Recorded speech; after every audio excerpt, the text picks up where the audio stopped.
there's a kind of discipline that I learned with Guylaine, actually. Guylaine, who, for those who don't know, was my manager for 20 years. What I learned with Guylaine was that she always told me, hey, if you like a girl, you don't go and even with the dancers, she was telling them all the time, hey, when we perform, no rolling around the club and trying to talk to girls or dancing with girls. If you like a girl, or you wanna be with somebody, you want to talk to somebody, you send the security. You find a place where nobody sees you. You tell the security or the promoter, hey, I want to talk with that person. And even if Yeah. it's strange because it's not natural, but it's for the protection of your brand and the brand of the artist you work with.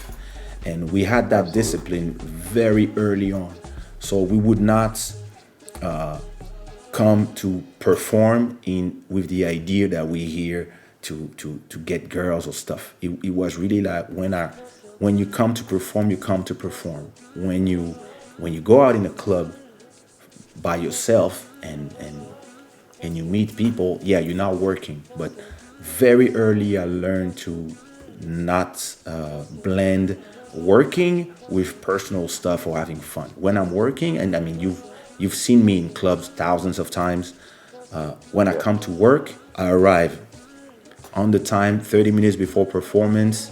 If there's any money part to be done, it is dealt with, and then I do my performances for an hour. Once I'm done, I stay another 45 minutes to take pictures with everybody, have a glass of juice, and out. Yeah. And it's something that once you have this discipline, you end up not really having a lot of it's you don't have all these problems that I've seen a lot of artists have. I've seen a lot of people like, yeah, they end up like photos while they're sleeping in a bed or with somebody, and the person is taking a picture, and they're like, look how cute he Yeah. is, and then you're in a story of somebody, and you hear like,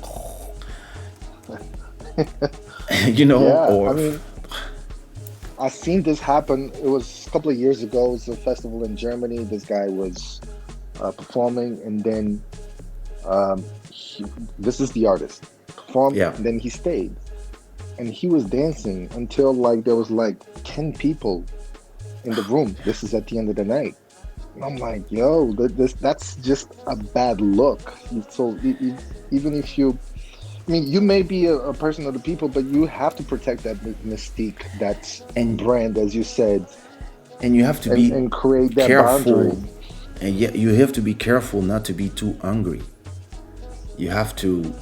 Yeah. I believe that. I mean, I understand that at a point you get so famous that nobody you meet doesn't know who you are. Hmm. But something I tried to do for a long time before my name exploding and my songs becoming so famous that I was ubiquitous with Zouk Kizomba Kompa, I really made sure that the people how I would date were completely not people that I would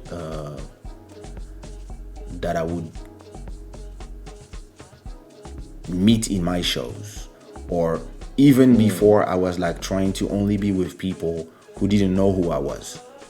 That was like hmm. an obsession of mine because I was really trying to not end up not knowing if somebody is here for me, or because they know Right. me, or because they The they they persona.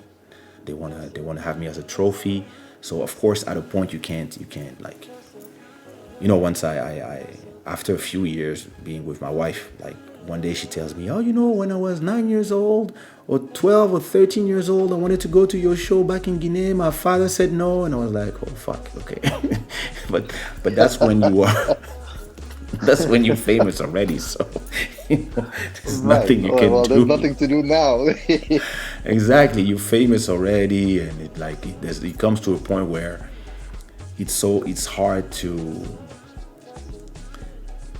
find people in your communities that that have an idea, who that don't know who you are. Me, I'm in a point here. Maybe in the U.S. there's a bunch of people who don't know who I am, but in Europe, in everything that is African, French speaking African, English speaking Africans, Portuguese speaking Africans, Spanish speaking Africans, people who live in Portugal, France, England, whatever. Like anybody who's into the Zouk, Kizomba, whatever, and then it's gonna be hard to find Right. somebody who doesn't know you.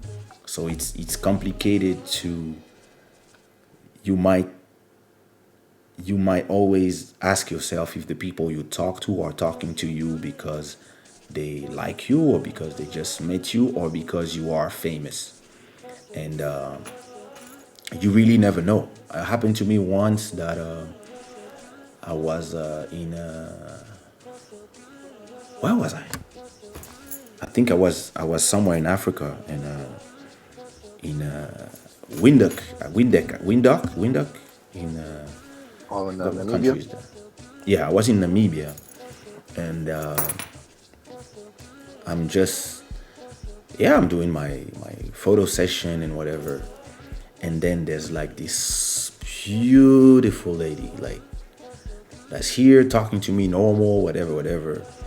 And so I do my photos. I talk to her 5 minutes, but I didn't do my photo. And then, yeah, there was a vibe. I was single. There was a vibe. So, hey, we end up getting together. And then at a point, I'm like, yeah, you never told me your name. And she was like, ah, no, you will never know my name. I was here for something. I was on a mission.